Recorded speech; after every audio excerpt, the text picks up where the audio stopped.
Huwag kang mag-expect na maging successful ka na walang paghihirap. Remember this, true success comes from endurance and perseverance.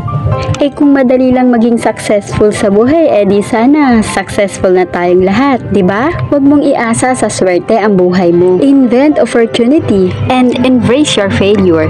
Maraming tao ang hihila sa'yo pababa, pero huwag mong hayaan na magpahila ka sa kanila. Huwag kang makinig sa mga taong toxic. Oo, mapapagod ka sa iyong mga paglalakbay. Dadaanan mo ang mga mahihirap na sitwasyon. Darating ka sa point na mawawalan ka ng gana na gawin ang passion mo sa buhay. At mabibigo ka. My point is, the next time you feel at something, congratulate yourself. It is an achievement, you're step closer to actual success. Marami kang matututunan sa mga kabiguan mo. Along the way, you learn a lot about yourself and you learn a lot about what makes you happy. At syempre, gusto ko lang naman i-remind sa'yo na kung may babawasan ka sa buhay mo ngayon, bawasan mo ang mga excuses. Ito yung words na mga sinasabi mo sa sarili mo na hindi mo kaya. Gaya ng nakalimutan ko, or busy ako, wala akong masyadong time, or kahit ano pang excuses pa yan. So now pa lang, stop mo na yan dahil hindi makakatulong ang mga excuses sa career mo ngayon. And kung may idadagdag ka naman sa buhay mo ngayon, ito yung pagiging consistent at pagiging masipag sa goal mo ngayon. Always remember, less excuses, more consistency. Alam nyo ba mga kakitkat, ang galing ng mga photographer, no? Kahit hindi ganun kaganda ang mga subject nila o kaya pangit yung background, nagagawan pa rin nila ng paraan para maging maganda yung picture. Kaya dapat ganun din tayo sa pagharap ng mga problema. Kahit hindi kagandahan yung mga pangyayari at sobrang gulo na makahanap tayo ng paraan para maging maganda yung kahihinatnan. At kagaya ng mga picture, yung mga problema mo ngayon at sa pagdating ng panahon, ang lahat ng ito ay maging alaala na lang. Siya nga pala mga kakitkat, alagaan mo yung sarili mo kasi puhunan mo yan sa pagtupad ng mga pangarap mo, sa pag-aalaga mo sa mga taong mahalaga sa'yo at higit sa lahat sa pagtupad ng mga mission mo dito sa mundo. Tandaan mo, isa ka lang, kaya naman habang may chance pa, bumawi ka sa sarili mo. Alagaan mo yan. Kung wala pang nagsabi nito sa'yo ngayon, gusto ko lang ipaalala sa'yo na kahit pa konti-konti, nagkakaroon ka ng progress sa bawat araw na nagigising ka. Sobrang nakaka-inspire ka at napaka-brave nun. Kahit sobrang bigat at sobrang hirap na mga pinagdadaanan mo ngayon at kahit sobrang dami mo na sakit na nararamdaman, emotionally or physically man yan, mas pinipili mo pa rin na bumangon at ipaglalaban ang mga pangarap mo na gusto mong maabot. At sana, alam mo rin sa sarili mo na lahat ng mga effort na ginagawa mo ngayon, magiging worth it din ito sa dulo. At hindi lang din ito para sa'yo, kundi pati na rin sa mga taong mahal mo. Tandaan mo lang palagi na step by step, na makakarating ka rin sa buhay na gusto mong marating. Kahit na alam mo minsan na nakakalungkot at nakaka-frustrate din. Take rejection as a motivation, not as a distraction. Isa sa mga natutunan ko sa buhay na huwag tayo madidisappoint sa mga taong ayaw sa atin. Kasi nagpakatotoo lang sila. Kesa sa mga taong na nagkukunwari na gusto tayo. Sa ganitong paraan, nalaman ko na paano magpatuloy. Marami sa atin na nagpapanggap na masaya at malakas sa kabila ng mga pinagdadaanan at kung sino pa yung may pinakamagandang ngiti, siya yung may pinakamalaking problema. Alam mo kung bakit? Mas madali nga naman pikein ang ngiti kesa sabihin mo yung totoo mong nararamdaman. Kasi natatakot ka na baka hindi ka nila maintindihan. Sa bawat landas na tatahakin mo ay walang kasiguraduhan kung maganda or pangit ang kahihinatnan nito. Pero ito lang ang masasabi ko sa'yo, maganda o pangit man ang kahihinatnan, ikaw at ikaw pa rin yan na magbabago ng mga kapalaran mo sa buhay. Kaya please, wag na wag kang susuko. Hindi ka tinuruan ni Lord na para matakot. Hindi niya binigay ang pagsubok na yan na para takbuhan or sukuan mo man. One thing I learned to as a mature, hindi mo kailangan manalo palagi sa mga arguments. At syempre, hindi mo kailangan ipaliwanag ang sarili mo sa ibang mga tao. Lalo na kung ang isip nila ay sarado.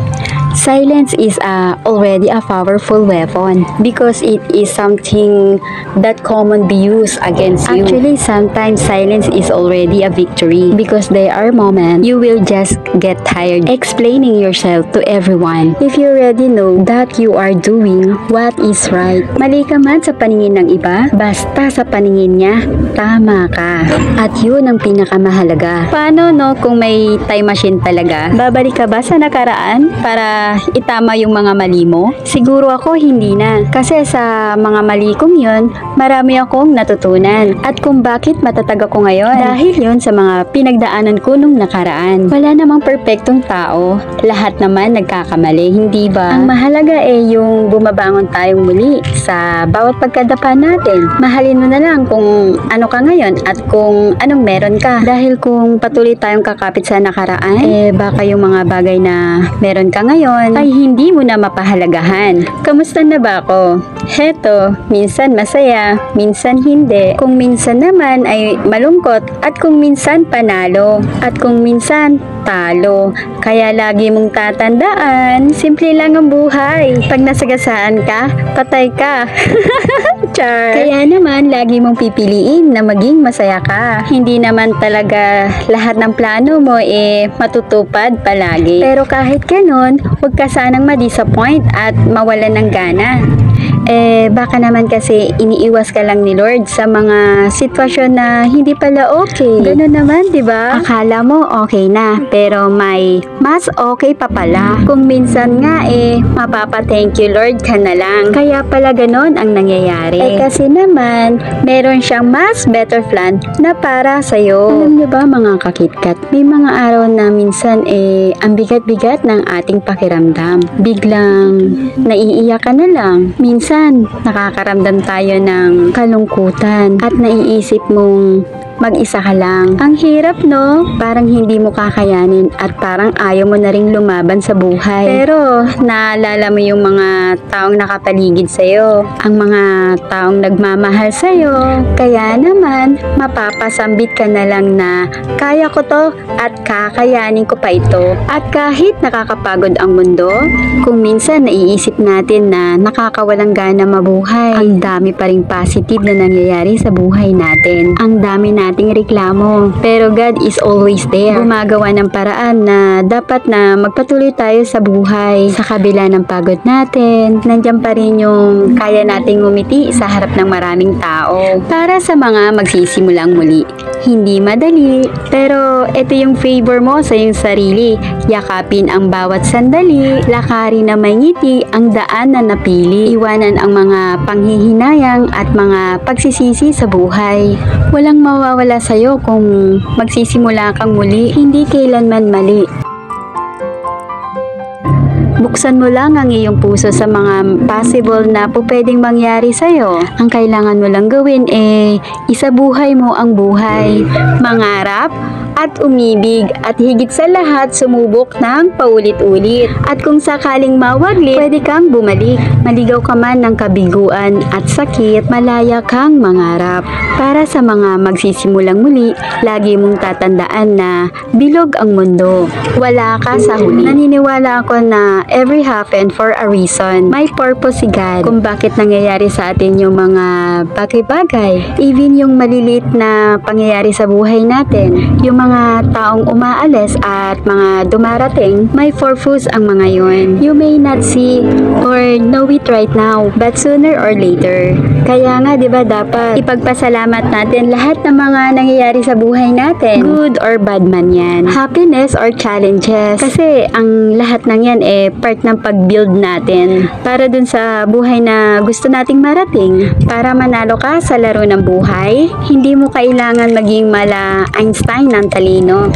Pero kailangan, dapat malakas ang loob mo. Dahil marami kang magiging desisyon sa buhay na may risk na involved. Basta palinaw sa'yo ang goal na gusto mong makuha. Wag na wag kang matatakot na mag-take action. Isa sa pinaka nakakapagod na gawain sa mundo ay yung palaging patunayan ang sarili mo sa ibang tao. Sometimes we care too much about what the other people would say towards us. Ang hindi natin namamalayan, kumikilos at nabubuhay na lang tayo sa mga opinion nila. Nakabase ang saya sa mga sasabihin nila. Nakabase ang sense of achievement sa mga paningin nila. And when we counter the other, disapproval or dissatisfaction, we get frustrated as if we are not doing enough. Enough in proving yourself to anyone. You don't owe anything from them. Starting today, decide to do what is right. Do what you love without pleasing anyone but God. Dahil sa Kanya, walang frustration, may strength, and may motivation ka pa. Habang tumatanda tayo sa buhay, may isang pinaka-importanteng na dapat kang malaman. Malaman na hindi pala dapat na palagi kang panalo. In general, panalo sa lahat ng sitwasyon sa buhay. Kailangan din natin minsan matalo. Matalo para maranasan din natin ang pagkatalo. Dahil sa bawat pagkatalo, may tama tayong matututunan. At yung tama na yon ang magiging gabay natin. Gabay natin para maiwasan natin ang mga maling ginawa natin noon. Kaya sana sa susunod na magdidesisyon ka, hindi mo na uulitin kung ano yung mali mong ginawa. Dahil alam mo na kung ano yung tama. Magiging mali lang ang mali kapag yung alam mong mali ay ginawa mo ulit. What if isang araw ng one day, mangyayari ang happenings sa life ng buhay mo? Aabot pa kaya ang 1 week sa isang linggo? O baka naman ang 1 month ng isang buwan ay magiging 1 year kapag isang taon na? Don't waste the opportunity. At huwag mong sayangin ang mga oportunidad ng mga pagkakataon. Dahil New Year na ang bagong taon. Ito lang naman ay isang reminder ng paalala na dapat mong tandaan at always remember this: your positive action combined with the positive thinking result in success. Hindi porket gusto natin ay makukuha natin. Minsan nga kahit na pinaghihirapan mo, hindi pa rin mapapasayo. Ganon talaga Hindi naman palagi na naaayon sa plano mo yung mundo. Pero hindi ka dapat malungkot. Kasi malay mo kung talagang para sa'yo, mas higit pa dun sa mga bagay na pinaplano mo. Huwag mong idepende ang sarili mo sa kahit na sino. Tandaan mo, kahit ang sarili mong anino, ay iiwan ka kapag madilim ang paligid mo. No one is perfect. Not me, not you, and not them. If you want to live a perfect life, accept yourself for who you are and respect the other for who they are. Train your mind to be stronger than your feelings and don't give up on yourself. There's a reason why you started. Be obsessed with becoming the best version of yourself.